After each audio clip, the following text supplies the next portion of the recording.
Kita mulakan kuliah subuh pada hari ini dengan kita sama-sama baca kitab Ila Hadratin Nabi Muhammad Mustafa Rasulullah sallallahu alaihi wasallam wal kiram wa ashabul izam sya'illah wal fatihah. A'udzubillahi minasyaitonir rajim. Bismillahirrahmanirrahim. Alhamdulillahi rabbil alamin arrahmanir rahim maliki yaumiddin. Iyyaka na'budu wa iyyaka nasta'in ihdinas siratal mustaqim siratal ladzina an'amta 'alaihim ghairil maghdubi 'alaihim waladdallin. Amin.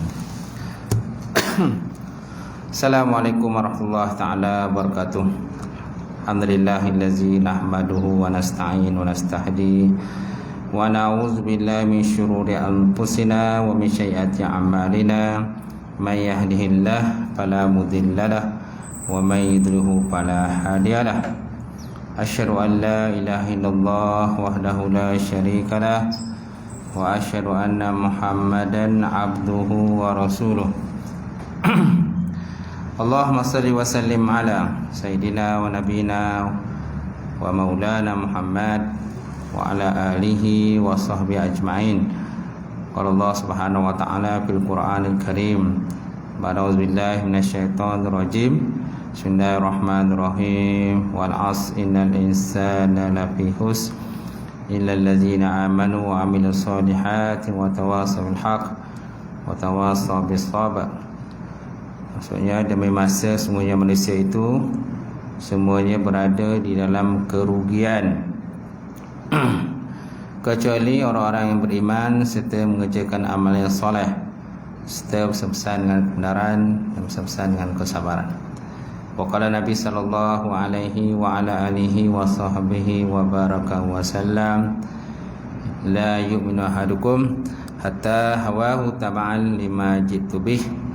Maksudnya tidak sempurna iman salah seorang kamu sehingga hawa nafsunya akur ataupun cenderung kepada apa yang aku bawa, kata Rasulullah sallallahu alaihi wasallam. Nawaitu ta'alluma wa ta'lim wa tazakkura wa tazkir wa naf'a wa intifa wa ifadatu istifadah wal hasa 'ala tamassuki bi kitabillah wa sunnati rasulih wa du'a ila al-huda wa dalalati ila al-khairi ibtigha'a wajhillah wa maradati wa qubi wa sawabi. InsyaAllah muliakan Al-Fadhil Tuan Imam dan Tuan Bilal, Jawatan Kuasa Masjid, Tuan-Tuan Haji, Tuan-Tuan Hajah, sidang jemaah muslimin muslimat, mukminin mukminat wa ta'ala. Alhamdulillah kita merafakkan segi-segi kira syukur kepada Allah Ta'ala kerana pada pagi ini sekali lagi kita dapat bersama untuk kita sambung kuliah kita Syarah Hikam. Masih lagi dalam pasal ketiga, bahaya kurang melaksanakan hak-hak rububiyah Allah Subhanahu wa taala. Dan kita berada di muka surat 395, betul eh? 395 ketika mengulas kata-kata hikmah berikut. Kita masih dalam bab kesimpulan atau ulasan tambahan dalam pasal yang ketiga ini. Baik, ketika mengulas kata-kata hikmah berikut, apa kata-kata hikmahnya? Urudul faqati a'yadun muridin. Maksudnya datangnya kepapaan ataupun kefakiran merupakan hari raya para murid. Datangnya kepapaan ataupun kefakiran merupakan Id ataupun hari raya kepada muridin. Muridin mana murid lah. Jadi murid tu adalah bahasa Arab. Kan biasa kita dengar kan, pelajar-pelajar ataupun murid-murid dengar cikgu nak cakap. Murid tu pelajar lah, ataupun orang yang menuju kepada Allah Subhanahu wa taala. Istilah dalam tasawuf, orang yang menuju pada Allah ataupun orang yang berkehendak menuju kepada Allah Ta'ala, dikatakan murid. Jadi datangnya kefakiran, kepapaan merupakan Aid ataupun hari raya kepada para murid. Maksudnya menggembirakan hati mereka. Jadi perkataan a'yadu jamak daripada Aid. Aid, kita ada dua Aid kan? Hari raya, hari Aidilfitri dan hari raya Aidiladha. Jadi perkataan Aid adalah jamak dan mufradnya lah Aid. A'yad jamaknya ialah Aid, merupakan maksud masa-masa yang melahirkan kegembiraan dan kesukaan kepada mereka. Kesukaan pada orang yang berkehendak ataupun pelajar lah dalam menuju kepada Allah Subhanahu Wa Taala. Jadi golongan murid merasa gembira dengan kefakiran yang menimpa mereka, kerana dia akan mempercepatkan mereka sampai kepada objektif yang mereka kejar-kejarkan. Kerana kefakiran menyebabkan hiburnya kehinaan dan kekurangan diri, sebagaimana orang-orang awam bergembira dengan kedatangan hari raya. Kerana mengandungi sesuatu yang boleh memuaskan syahwat mereka, seperti pakaian, makanan, bercampur halal haram dan sebagainya. Itulah Aid lah, hari raya. Orang kau sonok suka makan mercun kan, makan ketupat, lemang, sate, mata buka dah. Sonoklah gembira Aid, hari raya. Tapi hari raya pun mesti ada batasan-batasan yang kita kena pastikan jangan kita langgar lah. Jangan kita sampai mengundang akan kemurkaan daripada Allah Subhanahu Wa Taala. Sonok hanya datang pada bencana daripada Allah Taala. Itu kita kena ambil perhatian lah. Baik. Jadi bagi golongan orang yang muridin, mereka suka kepada kefakiran. Sebab bila kaya kan, jadi mereka sibuk dengan kekayaan. Sibuk dengan kekayaan, menguruskan kekayaan sini sana dan sebagainya. Jadi sampai kata ingat tidak ada masa beribadah kepada Allah Subhanahu Wa Taala. Jadi sebahagian daripada golongan muridin dia suka fakir kan. Fakir mana tak berhajat kepada harta benda, hanya menguruskan diri sendiri sajalah. Aja tu. Tapi separuh daripada murid ini tak kisah kaya ke tak kaya. Yang penting hatinya tak cenderung pada kekayaan tersebut. Seperti golongan zahidin. Zahidin orang yang zuhud pada Allah. Mana orang yang zuhud pada Allah Ta'ala ini bukannya tidak berkehendak pada harta, tetapi hatinya tidak dibebani dengan harta tersebut. Ada harta pun tak ada masalah, tak ada pun tak ada masalah bagi mereka. Golongan zahidin. Baik. Kemudian ketika mengulas tentang kata-kata hikmah berikut, min alamati iqamatil haq laka fi syai'in iqamatuhu iyyaka fihi ma'usulil an-nataish. Min alamatil iqamatil haq laka fi syai'i iqamatuhu iyyaka fihi ma'usulil an-nataish. Maksudnya apa tuan-tuan?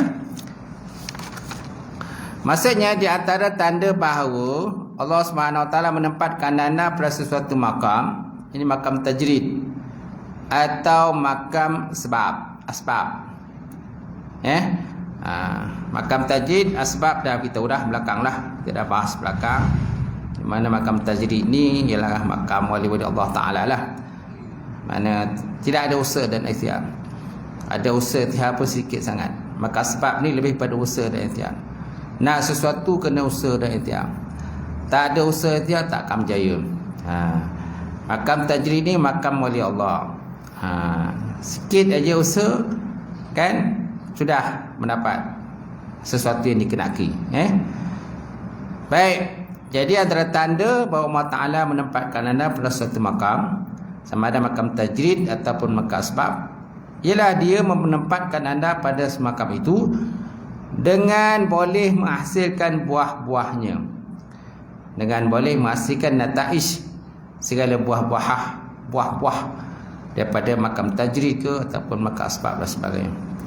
Ibnu Ajibah menjelaskan bahawa Allah Ta'ala menempatkan seorang hamba pada satu keadaan yang tidak dipandang jelek oleh syarak dan tidak pula dicela oleh sifat manusia yang sihat. Tidak wajar kepadanya berpindah daripadanya dengan usaha sendiri, sehingga Allah Ta'ala yang memasukkannya ke dalam keadaan itu, makam itulah, ataupun sehingga Allah Ta'ala mengeluarkan dia sendiri daripada makam itu. Sebagaimana Allah Ta'ala sebut dalam Quran, dia kata wa qur rabbi adkhilni mudkhala sidqin. Wa qur rabbi adkhilni mudkhala sidqin. Dan katakanlah wahai Muhammad, masukkan aku ke dalam tempat masuk yang benar dan keluarkan aku daripada tempat keluar yang benar. Rabbi adkhilni madkhala sidqin wa akhrijni madkhala sidqin. Sama dengan ayat itu kan. Ya Allah Tuhanku, masukkan aku pada tempat yang benar dan keluarkan aku daripada tempat yang benar lah. Maknanya biar Allah Ta'ala sendiri yang mengeluarkan dia pada satu makam, bukan dia sendiri yang nak pada makam tersebut. Bukan dia sendiri yang nak pada makam wali, contohlah. Tapi Allah Ta'ala sendiri memilihnya sehingga ditempatkan dia pada makam wali Allah Subhanahu Wa Ta'ala. Ataupun dia nak keluar pada makam wali, nak duduk pada makam asbab, nak ada usaha dan ikhtiar. Ada orang tak nak usaha ikhtiar. Kalau boleh, contohlah dalam bab dunia lah, kalau nak sesuatu jawatan biasanya pakai kabel lah, kan? Kalau kabel dia besar, senang dah dapat jawatan tu.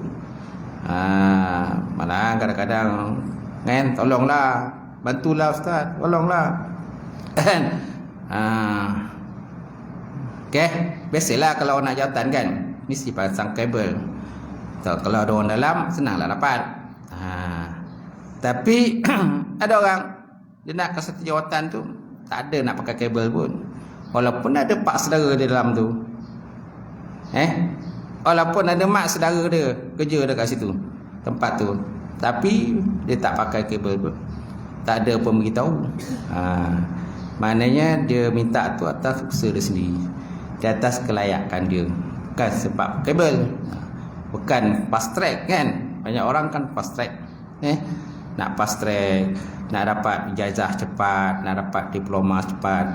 Kalau boleh diploma tu hari ni belajar, besok dapat diploma. Ijazah tu juga, hari ni belajar, besok dapat ijazah. Tenang, fast track, tenang kan. Sedangkan ilmu tak ada. Apa ilmu dia dapat? Tak dapat kan. Dia tak nak usaha dan ikhtiar, dia nakkan benda tu cepat. Baik. Jadi tempat masuk yang benar ialah tempat yang anda masuk ke dalamnya dengan bantuan daripada Allah dan bukannya daripada diri anda sendiri. Manakala tempat keluar yang benar ialah tempat anda keluar darinya dengan bantuan daripada Allah, bukan daripada diri sendiri. Itulah makam tadilah, makam tajrid, makam asbab. Biar Allah Ta'ala sendiri yang tempatkan dia pada makam wali Allah. Kalau sana dia dipilih oleh Allah Ta'ala sebagai wali Allah, tapi dah beritahulah gitu, walaupun wali Allah ada kelemahan, kekurangan. Kerana wali Allah ni bukannya Rasul dan Nabi, bukannya maksum. Walaupun dia wali, sikit sebanyak tentu ada kelemahan dan kekurangan dia, kesilapan yang dibuat dan sebagainya. Baik. Apabila Allah Ta'ala menempatkan anda pada makam asbab, janganlah anda berusaha keluar daripada makam tersebut dengan sendiri. Nanti diri anda juga yang penat, kata Musannaf. Jangan anda berusaha keluar daripada makam tersebut, nanti anda juga yang penat, letih, dan akhirnya mungkin akan meninggalkan ibadah. Mula-mula kuat ibadah, semangat ibadah, lepas tu tak dapat apa yang diinginkan, akhirnya berputus asa daripada ibadah dan meninggalkan terus ibadah kepada Allah. Dan banyak orang macam tu. Pertama sekali bulan Ramadan lah. Semua sekali bulan Ramadan. Permulaan Ramadan ramai tak? Ramai. Semua nak kelebihan Ramadan. Pertengahan Ramadan kurang tak? Kurang. Upah korek tinggal lagi. Hujung Ramadan tinggal imam dengan Bilal. Itu kan. Imam dengan Bilal dan siap 3 orang. Jantan kuasa sikit lah. Betul tak? Permulaan Ramadan contohnya ada 6 saf, 7 saf. Kadang penuh masjid, penuh surau. Pertengahan Ramadan tinggal separuh. Setengah surau dah tinggal. Seorang setengah dah saf. Tak tahu ke mana, tak dapat dikesan. Tak dapat kesan kan. Hujung Ramadan tinggallah 2-3 saf. Itulah biasalah. Tuan-tuan. Maknanya semangat manusia ni untuk ibadah ni sekejap je. Okay. Tahun depan macam tu juga. Setiap Ramadan memang macam tu. Tahun depan lagi. Tunggulah tahun depan Ustaz. Okay. Tahun depan macam tu juga perangai dia. Tahun depan lagi sama juga. Sama juga SPN dia perangai je tu. Mana pertengahan Ramadan ada. Hujung Ramadan lesap. Tak tahu dah. Baik. Jadi tetaplah anda di dalam keadaan yang tempatkan Allah Ta'ala pada anda. Sehinggalah Allah sendiri mengeluarkan anda daripadanya melalui syarat yang jelas daripada guru ataupun bisikan daripada Tuhan. Anda sendiri bisikan daripada Allah Ta'ala. Ilham Allah Ta'ala bagi pada kita lah. Ataupun panduan daripada guru-guru yang mursyid. Jadi perkara ini telah pun disentuh di awal pembicaraan buku ini. Kan? Sebutkan dalam pembicaraan kitab ini berkenaan dengan makam tajrid. Sebutkan. Ada tak? Betul. Pada kata-kata hikmah yang kedua. Surat 1, iradatukat tajrid ma'a iqamatillah iyyaka bil asbab min syahwatil khafiyah. Wa iradatuka asbab ma'a iqamatillah iyyaka bit tajrid inhitatun anil himmatil aliyah. Himmatil haliyah. Surat 1 ada, surat 4 pun ada kan. Pemasan berkenaan makam tajrid dan asbab. Baik. Jadi di antara tanda Allah Ta'ala menempatkan anda pada suatu makam, sama ada makam tajrid ataupun asbab, ialah dia menempatkan anda pada makam dan anda pula boleh menghasilkan natijahnya, buah-buahnya dan beroleh keselamatan pada agama. Keselamatan fiddin, kan? Keselamatan dalam agama. Baik, apakah maksud dengan mengeluarkan buah? Menghasilkan nataish, buah-buah dia. Ma'husulul nataish. Maksud menghasilkan buah-buahnya di sini ialah menghasilkan pemberian yang wajib dan juga sunat. Seperti menunaikan zakat. Kan? Mampu menunaikan zakat. Kan? Ataupun ada kelebihan harta, keluarkan zakat. Kemudian beri makan pada orang yang lapar, fakir miskin. Ini daripada hasil daripada asbab, maka asbab. Kan? Memberi pakaian pada orang yang tidak berpakaian. Menolong orang yang kesusahan. Dan lagi amalan lah. Amalan-amalan. Kan? Anak zahirnya pada keikhlasan pada diri kita lah. Nampak orang susah, bantu tolong. Nampak orang lapar, bantu tolong. Kan? Walaupun kadang kita pun cukup-cukup makan je, kan? Kalau kita ni ada yang kaya, ada yang miskin, ada hidup sederhana. Kan? Orang yang hidup sederhana mungkin dia akan fikir bila nampak orang susah, dia akan fikir banyak kali jugalah. Nak bagi kita nak bagi, bagi tak nak bagi. Duit RM10 je ngam-ngam RM10 ke tak? Aja tu. Kan keperluan anak bini kat rumah, nak bayar bil tu, bayar bil dan sebagainya kan. Banyak benda. Nak fikir kan.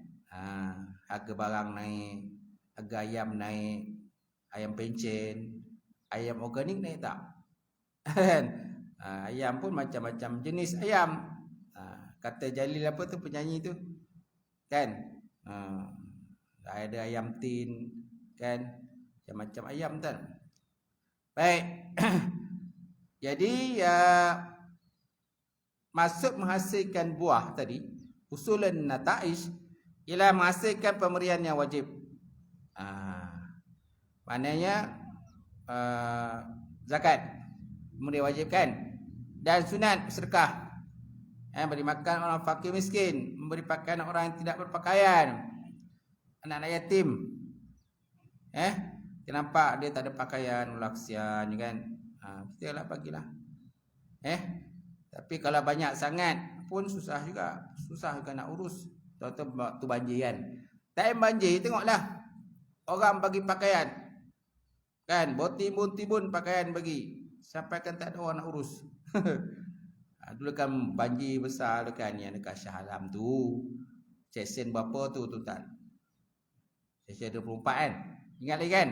Haji bila diiklankan orang kata memerlukan kepada pakaian, orang pun hantar pakaian dekat stadium baru itu, melempah-lempah pakaian, spenda basuh kau tak basuh main letak kat situ. Situ pakaian dah tak elok, dah tak boleh pakai pun letak situ. Mana tempat dia nak melonggokan pakaian tuan-tuan. Jadi daripada asal niat baik dah jadi macam tak baik belah niat. Nampak? Jadi nak bagi pakaian pun biarlah pakaian yang baik, yang bagus, yang sesuai, yang boleh digunakan oleh orang yang memerlukan pada pakaian.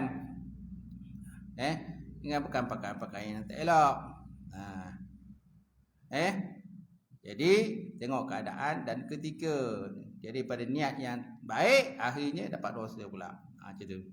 Baik. Kemudian apabila Allah Ta'ala menempatkan anda pada kedudukan zahir, tanda Allah menempatkan anda pada kedudukan tersebut ialah anda mengajar orang ramai kepada Allah. Ini antara tanda lah. Ini pun antara natijah daripada makam tajrid dan sebab tadi. Mana Allah Ta'ala menempatkan anda pada kedudukan zahir. Tanda Allah Ta'ala menempatkan kedudukan zahir ialah contohnya anda mengajar orang ramai kepada Allah. Mengajarlah. Selalu mengajar. Tapi dalam konteks kita Negeri Sembilan ni nak mengajar pun kena ada tauliah. Tak? Kalau mengajar kat sekolah mestilah guru yang dilantik oleh pihak berkuasa. Kalau tak dilantik macam mana nak mengajar? Kan? Maknanya dilantikkan sebagai guru di sekolah tu maknanya itu macam tauliah lah. Tauliah. Tapi mengajar masjid surau ni mesti ada tauliah lain pula. Tauliah daripada jabatan mufti, tauliah daripada pejabat agama. Kalau orang luar nak ceramah, ada tauliah khas nama dia. Tauliah khas. Mana dia boleh ceramah pada hari tersebut saja. Aja tu. Kemudian nak tengok juga penceramah aliran ni mana, pahaman mana kan. Lagi kalau konteks kita ni sembilan ni, kalau Wahabi ke benda ke, Syiah ke dan sebagainya, tak boleh, tak digunakan. Sebab jadi walaupun mengajar tu benda baik, benda yang baik dan bagus mengajar, tapi dalam suasana dan keadaan zaman sekarang ini perlukan ada sijil, perlukan tauliah, perlu ada kebenaran dan sebagainya. Walaupun niat dia baik, tapi takut dia mempunyai pahaman yang bukan pahaman. Kalau konteks kita sini pahaman Ahlussunnah wal Jamaah. Dia buat pahaman lain pula, Wahabi, Syiah, Mujassimah, Syafi'ah, Qadariyah, Jabariyah, Mu'tazilah, pahaman lain lah. Jadi akan jadi isu pula. Walaupun niat asalnya baik mengajar. Baik. Kemudian memberi manfaat pada orang ramai. Ini pun bagus. Ini pun antara makam tajrid, makam kata asbab. Kemudian zuhud terhadap dunia. Apa makna zuhud? Tadi dah sebutkan. Zuhud maknanya walaupun Allah Ta'ala beri kekayaan, dia tidak pandang pun kekayaan tersebut. Tak ada pun hatinya terpaut, terikat dengan kekayaan itu. Itu makna zuhud. Baik, kemudian ingin mendapatkan apa yang ada pada sisi Allah. Ingin mendapatkan apa yang ada pada sisi Allah Ta'ala. Contohnya pahala, keredaan Allah, keberkatan daripada Allah. Itu yang dapatkan. Kemudian mengamalkan sikap tawaduk. tawaduk merendahkan diri. Okey? Jangan tidur merendahkan diri juga tu. Ramai kadang tidur kuliah subuh tidur kan, merendahkan diri ustaz macam tu. Kan? Boleh tapi jangan tidur. Okey? Kalau saya belajar dulu tuan-tuan di pesantren di Aceh dulu. Okey, kalau siapa tidur dalam kelas kena berdiri. Berdirilah. Berdiri kan, pegang kitab berdiri. Kan. Bukan berdiri atas kursi, berdiri dia tempat belajar tu macam apa ya, balai lah, balai. Belajar atas dia namanya balai pengajian. Dia duduk atas lantai je. Mana kalau mengantuk tu, malam-malam mengantuk belajar, ialah kelas lepas maghrib kan sampai pukul 11 malam. Bayangkan tuan, tu ada kitab. Lepas maghrib tu sampai 11 malam, tapi berhenti isyak lah. Azan isyak berhentilah. Lepas azan isyak tu sambung lagi sampai pukul 11 malam. Kadang sampai pukul 12 malam. Baru berhenti belajar. Pagi besok sambung lagi belajar, ngaji lagi. Lepas subuh sampai pukul 10 pagi ada kitab. Kan? Kemudian lepas zuhur ngaji lagi, tadah kitab lagi. Sampai asar. Kan? Itulah rutin harian lah. Ngajian di pesantren, di pondok dulu.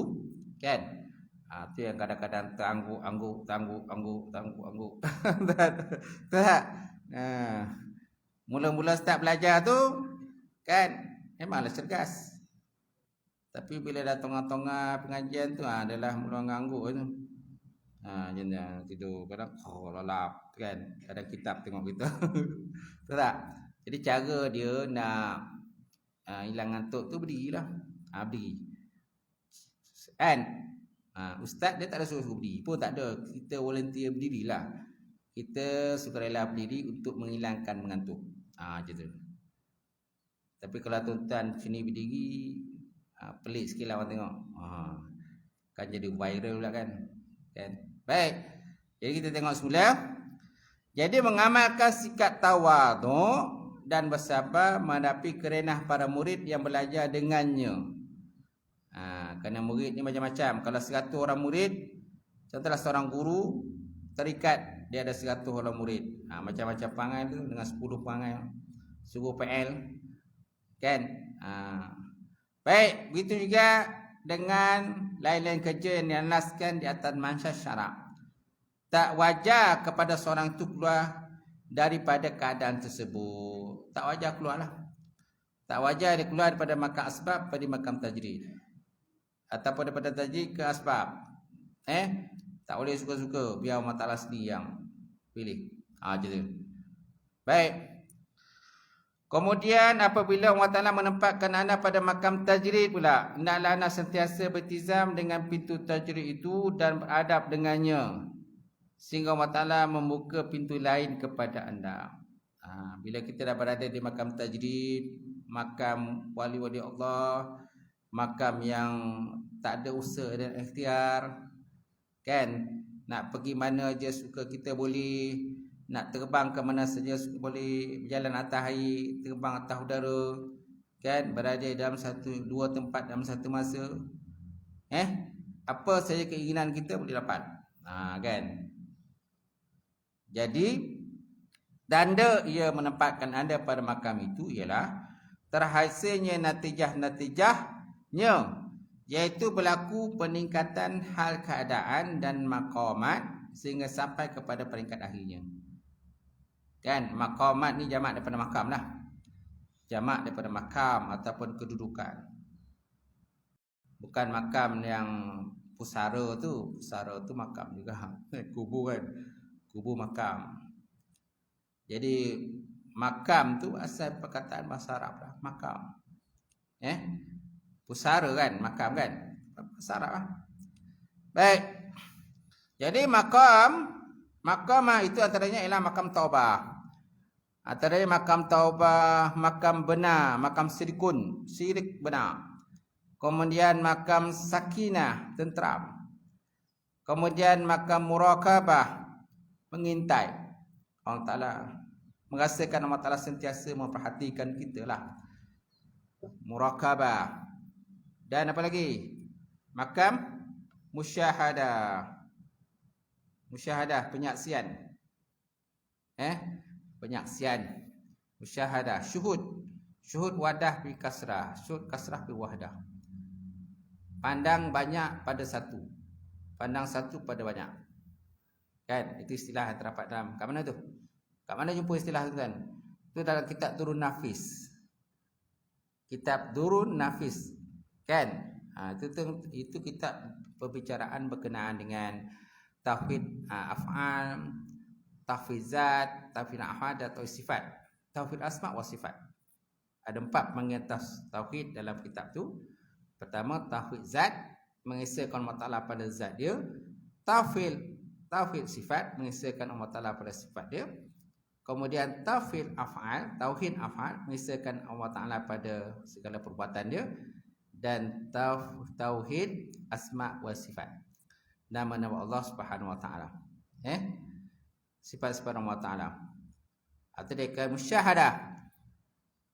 Syuhudul wahdah bil kasrah. Syuhudul kasrah bil wahdah. Kan, lihat banyak pada yang satu. Lihat satu pada yang banyak. Lihat alam ini. Bila nampak alam ini yang luas terbentang kan, dengan berbagai kejadian Allah Ta'ala ciptakan, maka rujuknya kembalinya kepada Allah. Syuhud kasrah bil wahdah. Syuhud wahdah ataupun syuhud wahdah bil kasrah. Lihat satu pada yang banyak. Lihat Allah Ta'ala, kemudian Allah Ta'ala menghasilkan alam, menguruskan alam, kan, menjadikan manusia, binatang, para malaikat, jin, syaitan dan sebagainya. Itu dikatakan syuhud wahdah bil kasrah. Penyaksian satu pada yang banyak, penyaksian banyak pada yang satu. Itu istilah terdapat dalam kitab Durun Nafis. Baik. Setiap makam mempunyai ilmu, amal dan juga hal keadaan. Setiap makam tu dia ada ilmu dia, dia ada amal dia dan juga halun, hal mana keadaan. Peringkat awalnya ialah ilmu. Yang keduanya amal. Ketiganya ialah halun, hal keadaan. Dan akhir sekali ialah makam. Apabila seorang itu berjaya sampai ke makam makrifat, makrifat mana mengenal Allah Ta'ala dan kukuh kedudukan dengan makam tersebut, terputuslah segala makam yang lain. Terputuslah makam yang lain. Kalau kita lihat dalam kitab Ihya Ulumuddin, dalam kitab Ihya Ulumuddin ada beberapa lagi makam. Seperti makam musyaratah. Makam musyaratah, kemudian ada makam muraqabah, makam muhasabah, makam muaqabah, kemudian makam mujahadah dan juga makam muatabah. Muatabah kan, banyak lagi makam. Kita pun tak tahu kita duduk makam mana. Jadi, Ustaz, kita duduk makam mana ni? Yang tahu kita sendirilah kita berada di makam mana. Kita orang lain pun tak dapat nak nilai kita ni duduk kat makam mana. Baik, seterusnya fasal yang keempat, adab-adab orang arif di dalam perbicaraan. Baik, apa kata musannaf? Man abara an bisatil ihsanihi atmanathu isaah. Man abara an bisati ihsanihi asmatathu al-isamah. Barang siapa menerangkan ilmu dengan beranggapan bahawa penerangan itu timbul daripada amal baiknya, maka ia akan didiamkan oleh perbuatan buruknya. Ini terjemahan dulu ya. Huraian kita lihat kemudianlah. Baik, man abara an bisati ihsanihi asmanathu isaah. Barang siapa menerangkan ilmu dengan beranggapan bahawa penerangan itu timbul daripada amal baik dia, maka ia akan didiamkan oleh perbuatan buruknya. Apa maksudnya? Maksudnya kita lihat kemudianlah. Kemudian yang kedua, waman abara an bisatil ihsanillah lam yasmud iza asaa. Iza asaa. Barang siapa yang menerangkan ilmu dan beranggapan bahawa penerangan itu merupakan kurniaan Allah Ta'ala kepadanya, maka ia tidak akan diam meskipun ia melakukan kejahatan. Dia tak akan diam. Apa maksudnya? Tidak kemudian. Kemudian tasbiqul anwar al-hukama aqwalihim fahaisu sara tanwiru wasalat ta'bir.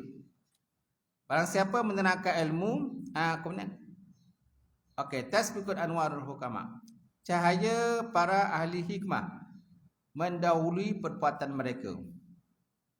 Cahaya para ahli hikmah mendahului perkataan mereka. Oleh itu, bila cahaya dapat dihasilkan, penerangan pun sampai. Fahaisu sara tanwir wa sara ta'bir. Fahaisu sara tanwir wa sara ta'bir. Bila mana cahaya dapat dihasilkan, penerangan pun sampai. Kemudian kullu kalamin yabruzu walaihi kiswatul qalbi allazi minhu baraza. Setiap perkataan keluar, sedangkan padanya pakaian hati yang menjadi sumber perkataan itu. Jadi sumber perkataan itu. Setiap perkataan keluar, sedangkan padanya pakaian hati yang menjadi sumber perkataan itu. Itu lah. Kullu kalamin yabrazu wa alaihi kasratul qalbi allazi minhu baraza. Kemudian man uzina lahu fi ta'bir fuhimat fi masami'il khalqi ibaratuhu wa julliyat ilaihim isyaratuhu. Orang yang diberi keizinan untuk menerangkan ilmu makrifat itu boleh dipahami penerangannya pada penerangan orang ramai, dan isyaratnya dimudahkan sampai pada orang lain. Mana setiap orang yang diberi keizinan, kalau orang tu diberi keizinan Allah Ta'ala untuk memberikan penerangan pada ilmu makrifat kepada orang ramai, nescaya penerangannya boleh dipahami. Orang boleh faham pada cakap. Tak ada mengapu benda kan, menggunakan istilah-istilah tinggi-tinggi kan, sampai kat orang pun pening tak faham apa benda ustaz cakap. Kan? Walaupun benda yang cakap tu baik, bagus, tapi disebabkan oleh dia tak pandai nak menerangkan orang ramai, jadi orang pun tak faham apa benda ustaz cakap. Walaupun ilmu tu bagus. Contohnya ilmu tasawuf kan, ilmu tarikat ke, ataupun contohnya ilmu usul fiqh, apa lagi ilmu yang tinggi-tinggi, ilmu tafsir, ilmu tauhid, ilmu akidah. Kalau kita Allah Ta'ala tak bagi sesuatu kelebihan memudahkan, sudah tentu orang tak faham. Apa cakap, apa kita cakap orang tak faham. Kan? Daripada ramai orang, akhirnya tinggal 2-3 orang gitu. Baik. Jap.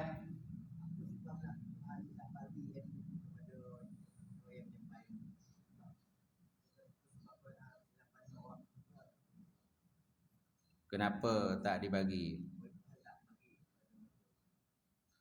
Ialah mungkin keikhlasan dia, kurangnya keikhlasan dalam untuk menyampaikan ilmu. Banyak sebablah. Antara lagi kurang kemahiran untuk menyampaikan ilmu pun boleh jadi juga. Dia kurang mahir menerangkan. Ada juga jenis orang kata syok sendiri pun ada. Syok sendiri menyampaikan, tapi orang tak faham apa benda lah kan gitu. Ada memang keikhlasan lah, ikhlas ke tak ikhlas menyampaikan. Lepas tu kena sampai itu kena cek balik apa yang kita dah sampaikan. Kan kalau saya rakam balik, tengok balik video-video yang kita dah sampaikan, orang faham tak apa yang kita sampaikan. Kalau kita sendiri pun tak faham apa kita sampaikan, kita pun tak faham. Macam mana kita nak orang boleh faham? Itu kan. Cara saya simpan video saya, masukkan dalam YouTube ataupun FB, masukkan, simpan. Dan dalam FB saya ada dah 800 lebih lah video kuliah tu saya masukkan. Jadi bila time lapang kan tengok balik apa yang kita ajar. Kalau kita pun tak faham kita ajar, macam mana orang nak faham? Kan macam tu. So mana kita pun kena faham. Kemudian kita juga sebelum mengajar, kita kena buat ulang kaji. Ada orang mengajar, dia tak buat ulang kaji, main belasah cakap macam tu, akhirnya lagi pada tajuk. Macam saya nak mengajar pagi ni, pukul 4 pagi saya dah bangun dah. Kan? Saya nak keluar subuh pagi ni, pukul 4 pagi saya dah 4.30 tadi saya dah bangun. Saya tengok, saya baca apa benda saya nak ajar pagi ni. Macam tu, apa benda nak ajar. Saya kena faham dulu. Kalau saya tak faham, macam mana orang nak faham? Ada orang je ni datang mengajar macam tu, tapi tak ada persediaan mengajar. Tak ada persediaan apa tu, menghapus. Dia nak mengajar mesti ada persediaan. Prepare apa benda kita nak cakap. Dan kita kena faham dulu. Kalau kita tak faham, macam mana nak bagi faham orang lain? Betul tak? Salah satulah. Baik. Juga sebab kalau kat sekolah, kan cikgu, guru besar suruh, orang kata persediaan mengajar gitu. Isi persediaan mengajar, apa benda nak ajar minggu ni. Guru besar nak tengok, kadang kecil fikir nak tengok. Kalau tak ada persediaan mengajar, macam mana kau nak mengajar? Jadi kita cari-carilah. Baik, kita tengok semula sikit lagi. Man uzina lahu fi ta'bim fuhimat fi masami'il khalqi ibaratuhu wa julliyat ilaihim isyaratuhu. Orang yang diberi keizinan untuk menerangkan ilmu makrifat itu boleh dipahami penerangannya pada pendengaran orang lain, dan isyaratnya digunakan sampai pada orang lain. Nampak? Allah Ta'ala bagi keizinan pada dia. Mana dia kena usaha jugalah. Macam tadi kan. Contohnya persediaan belajar, persediaan mengajar. Kemudian penguasaan ilmu pun kena juga dah. Kalau kau tak kuasa ilmu, tak faham bahasa Arab, kau macam kau nak ajar orang lain? Kau pun mesti ada bahasa Arab juga. Kan istilah-istilah dalam bahasa Arab kamu kena kuasai. Macam tu. Walaupun contoh tak ada kamus tak ada, tapi sikit sebanyak kita faham mana dia. Ini PL apa, ini PL apa, ini isim apa. Kan, ini perkataan apa, PL ke, isim ke, zaraf zaman ke, zaraf makan ke, isim alat ke, fi'il amar ke, fi'il nahyi ke, kan, isim masdar ke. Kena tahulah. Kalau kau tak tahu, macam mana nak ajar orang lain? Kita pun basic pun tak ada, betul tak? Asas tak ada.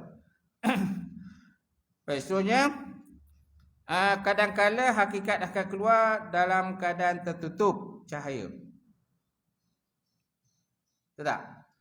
Rubama barazatil haqaiq maksubatul anwar iza lam yu'zan laka fiha bizhari ibaratuhu imma bi faidanil wajdin aw li qasdi hidayatul murid.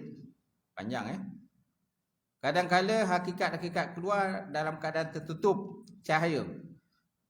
Apabila anda tidak diberi izin, anda tak diberi izin untuk memulakan hakikat sesuatu itu. Kadang-kala hakikat keluar dalam keadaan tertutup cahaya. Apabila anda tak diberi izin untuk memulakan hakikat tersebut. Kemudian keterangan orang-orang yang mengenal ilmu makrifat ada kalanya disebabkan oleh meluapnya penempuan dan perasaan hati, atau kerana dimasukkan petunjuk murid. Imma li faidil wajdin atau li qasdi hidayatil murid. Macam tu. Kemudian fa awalu halil salikin. Pertama ialah penerangan orang yang meniti jalan menuju pada Allah. Wasani halul arbabul al-makinah. Yang kedua ialah pandangan orang yang teguh dalam marifat. dan para ilmu tahqiq al-muhaqqiqin. Wasani halul arbabil makina wal muhaqqiqin. Yang kedua, pandangan orang yang reguh dalam marifat dan para alim tahqiq. Al-ibaratu quwwatul li'alatil mustami'in. Keterangan orang tentang marifat itu bagaikan penguat bagi para pendengar. Ini kita baca dululah. Ini dia ada huraian nanti kan, macam biasalah sebelum ni. Maknanya kalau tengok dia punya matan ni memang tak faham. Tak faham. Dia kata-kata hikmah ni dia yalah benda pendek. Kadang benda pendek tapi huraiannya panjang. Termasuklah istilahnya tu maknanya jami'ul kalam kan. Pernah dengar kan perkataan jami'ul kalam? Jami'ul kalam ini perkataan yang ringkas tapi makna panjang lebar. Itu dia kata jami'ul kalam. Sama juga macam hikam ini. Hikam ni kalau tengok matan dia, terjemah matannya, kita tak faham pun. Pening kita tak faham dia punya matan itu. Tapi bila tengok huraian dia, bila dah syarah dia tu, oh nampak. Ini sebenarnya dia cakap kan itu. Gitu. Baik. Al-ibaratu quwwatul li'adatil mustami'in. Keterangan tentang marifat itu bagaikan penguat kepada para pendengar. Walaisa laka illa ma anta lahu akil. Kadang-kadang anda tidak punya apa pun selain daripada apa yang anda makan.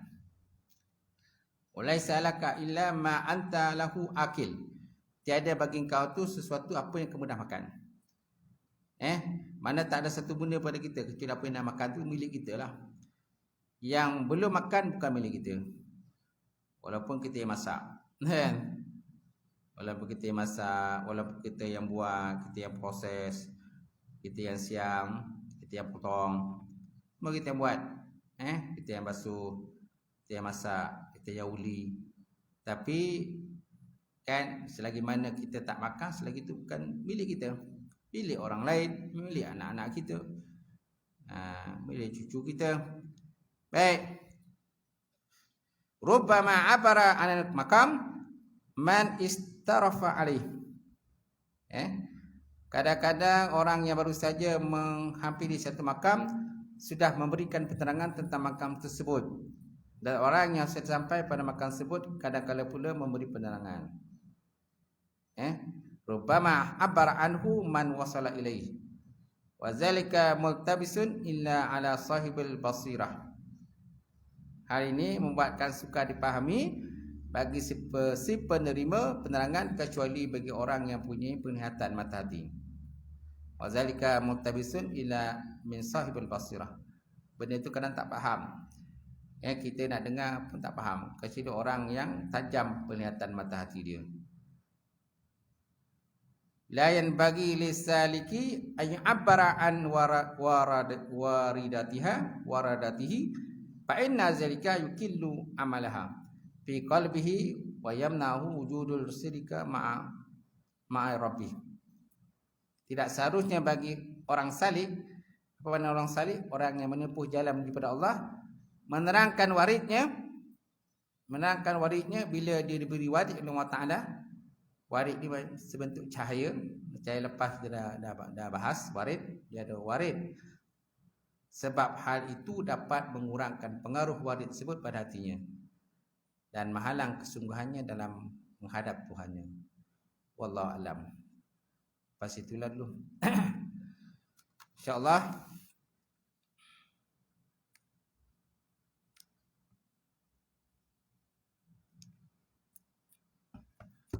Cukup dah? Alright. Cukup pengajian pada pagi ni. Saya ada hal pula lepas ni. Kena ada bagi ceramah pula. Ceramah khusus kahwin online. Ceramah khusus kahwin online. Kita duduk kat rumah je. Duduk kat rumah, ada komputer. Ceramah 2 jam. Baik, insya-Allah kita tutup. Auzubillahi minasyaitonir rajim. Alhamdulillah wassalatu wassalam على أشرف المرسلين وعلى آله وصحبه أجمعين. اللهم زدنا علما نافعا ويقنا صادقا معلوم تقبلا واسكن حلالا مباركة كثيرا واسعنا فتاي عليم ولنا قلوبنا بنور معرفتك وافتح لنا العارفين. اللهم فقنا في دين اللهم فقنا في دين. اللهم اجعل هذا جمعا مرحوما وتفرقنا من بعد تفرقا معصوما. ربنا افتح بيننا وبين قومنا بالحق وأنت الفاتحين. ربنا آتنا في الدنيا حسنة وفي الآخرة حسنة وقنا عذاب النار. سبحان ربك رب العزة عما يصفون والسلام على المرسلين الحمد لله رب العالمين. قبل الله منكم.